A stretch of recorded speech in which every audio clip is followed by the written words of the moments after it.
নমস্কাৰ Assamese channel প্ৰিয়ালৈ আপোনালোক সকলোকে পুনৰবাৰ স্বাগতম। আজি আকৌ এটা নতুন ৰেচিপি সৈতে আহিছোঁ। আজি বনাব লৈছোঁ পনীৰৰ চব্জি। একেবাৰে সহজ আৰু একেবাৰে চিম্পুলকৈ বনাম। যে ৰেচিপিটোৰ নাম হৈছে টাৱা পনীৰ। গতিকে চাওঁ আহকচোন টাৱা পনীৰনো কেনেকৈ বনালোঁ।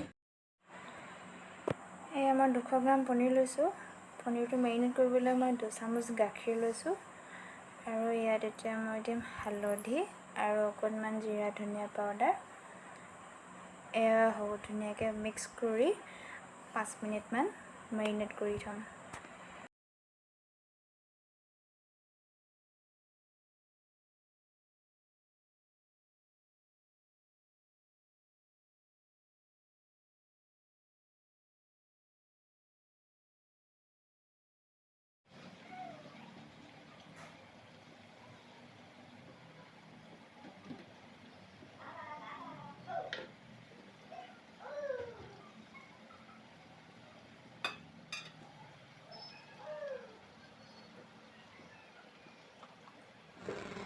টাৱা পনীৰৰ কাৰণে মই ননষ্টিক পেন লৈছোঁ আৰু বনাবলৈ কাৰণে মই মিঠাতেল ব্যৱহাৰ কৰিছোঁ।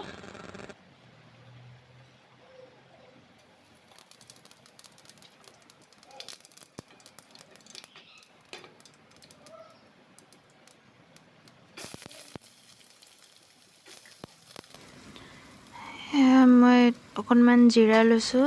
জিৰাখিনি ধুনীয়াকৈ ভাজি ল'ম অলপমান বাদামী ৰং হোৱালৈকে। তাৰপিছত এতিয়া দিম এটা ডাঙৰ পিঁয়াজ। মই পিঁয়াজখিনি সৰু সৰু মিহি মিহিকৈ কুটি লৈছোঁ। পিঁয়াজখিনিও তেনেকৈ বাদামী ৰং হোৱালৈকে ভাজি থাকিম।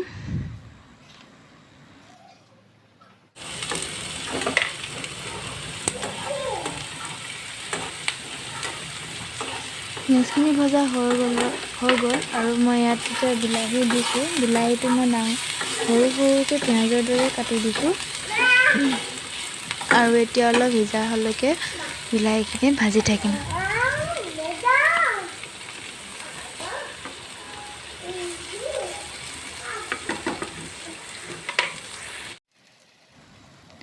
ইয়াত দিম এতিয়া নিমখ, হালধি, অলপমান চব্জি মছলা আৰু অলপমান চাট মছলা। আৰু মই বিশেষ একো মছলা ব্যৱহাৰ কৰা নাই। মছলা ব্যৱহাৰ নকৰাকৈ পনীৰ খুবেই সোৱাদ হয়, ট্ৰাই কৰি চাব।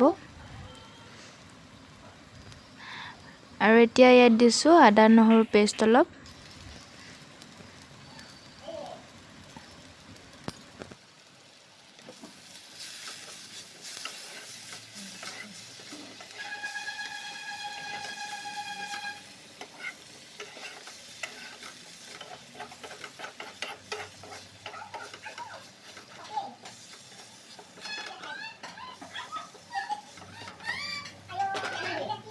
বিলাহীখিনি আৰু অলপ কোমলকৈ সিজিবলৈ পানী দিছোঁ।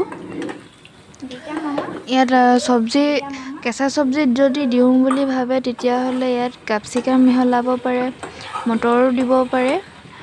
আৰু কিছু পনীৰৰ লগত মিলা কেঁচা চব্জি মিক্স কৰিব পাৰে। মই ইয়াত এতিয়া মেৰিনেট কৰি থোৱা পনীৰখিনি দি দিছোঁ। আৰু এতিয়া দুইখিনিকে ধুনীয়াকৈ মিক্স কৰিম।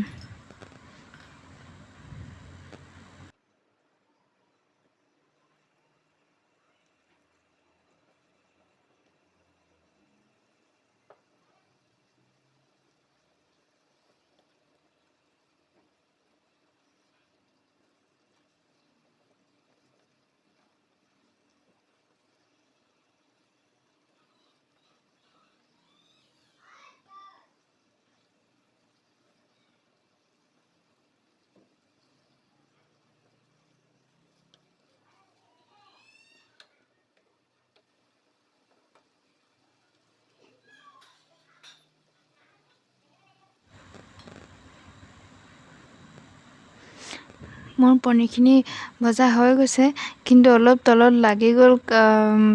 মোৰ ছোৱালীজনী অকণমান আমনি কৰিছিলে, সেইবাবে অকণমান তলিত লাগি গ'ল।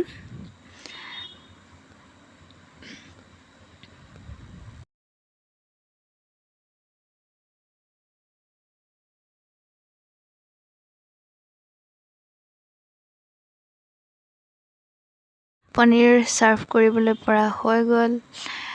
কেনেকুৱা হৈছে কমেণ্ট কৰি জনাব, আৰু এবাৰ যদি এনেকৈ খোৱা নাই এবাৰ খাই চাব।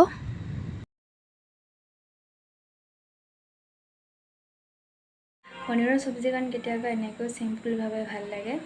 যদি এনেকৈ বনাই খোৱা নাই তেতিয়াহ'লে খাই চাব, বহুতেই ভাল লাগে খাই। আৰু মোৰ ৰেচিপিটো যদি ভাল পালে তেতিয়াহ'লে লাইক কৰিব, কমেণ্ট কৰিব, শ্বেয়াৰ কৰিব আৰু ছাবস্ক্ৰাইব কৰি দিব। তেতিয়াহ'লে আজিলৈ আহিছোঁ।